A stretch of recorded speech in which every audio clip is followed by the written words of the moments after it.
We provide you the platform to turn your dreams into reality. Give wings to your aspirations with KR Mangalam University. Mossad ने Iran को गहरे जख्म दिए हैं। Iran के कई कमांडर्स और वैज्ञानिक इस युद्ध में मारे गए हैं। ईरान अब इनको अंतिम विदाई देने वाला है।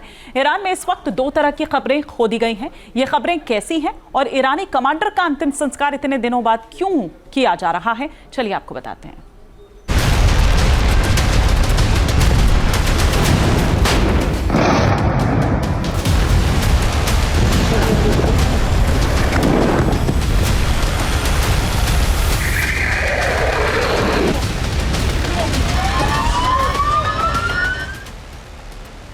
इजराइल के हवाई हमलों से पूरे ईरान का हुलिया बिगड़ चुका है।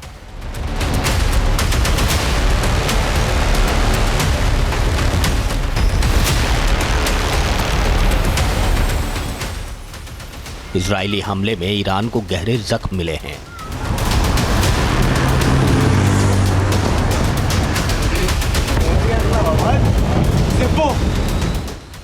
इजराइल ने चुन चुनकर ईरान के मिलिट्री शासकों और न्यूक्लियर साइंटिस्ट्स को निशाना बनाया है।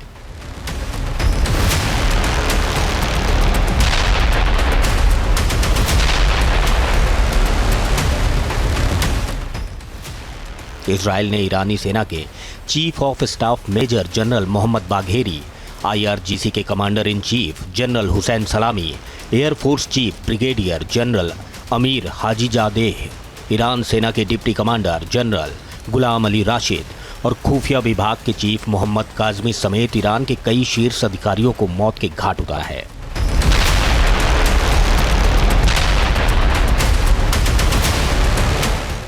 ईरान के कई न्यूक्लियर वैज्ञानिक और सैन्य अफसर इस जंग की भेंट चढ़ चुके हैं। 12 दिन के युद्ध में 30 ईरानी जनरलों का सफाया हो चुका है। ऐसे में ईरान के सैन्य अधिकारियों को अब अंतिम विदाई दी जानी है।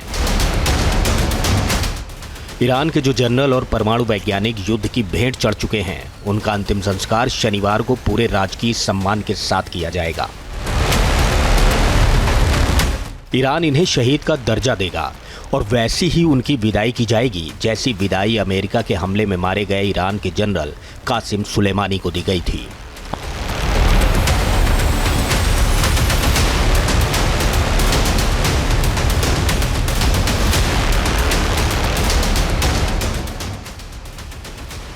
अनुमान लगाया जा रहा है कि अंतिम विदाई के वक्त लाखों लोगों की भीड़ उमड़ सकती है।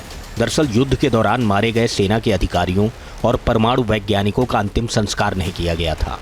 कहा जा रहा है कि युद्ध के दौरान जनरल और वैज्ञानिकों की अंतिम यात्रा में हजारों लोग शामिल होते। ऐसे में वो आसानी से इजराइल का टारगेट बन सकते थे।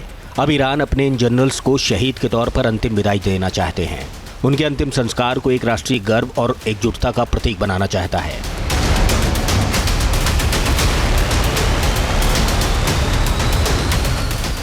हैरानी की बात यह है कि इन दिनों ईरान में 2 तरह की कब्रें तैयार की जा रही हैं। एक वो कब्रें हैं जिसमें सेना के जनरल्स और परमाणु वैज्ञानिकों को दफन किया जाना है। दूसरी कब्रें ईरान के उन गद्दारों की हैं जिन्होंने युद्ध के दौरान इजराइल की खुफिया एजेंसी मोसाद की मदद की है। ईरान के खिलाफ जासूसी करने वाले जासूसों को फांसी पर चढ़ाने का काम ईरान ने युद्ध के दौरान ही शुरू कर दिया था और अब खबर मिली है कि युद्ध में ईरान के जितने लोगों की मौत हुई है, उससे ज्यादा जासूसों को ईरान फांसी पर चढ़ा सकता है। Team news nation. जहां भक्ति है हर शब्द में, कथाओं में छुपे हैं दिव्य रहस्य और ज्योतिष देता है जीवन को दिशा। धर्म से जुड़ी हर बातों को जानने के लिए हमारे चैनल स्तुति को सब्सक्राइब करें। चैनल पर जाने के लिए इस लिंक पर क्लिक करें।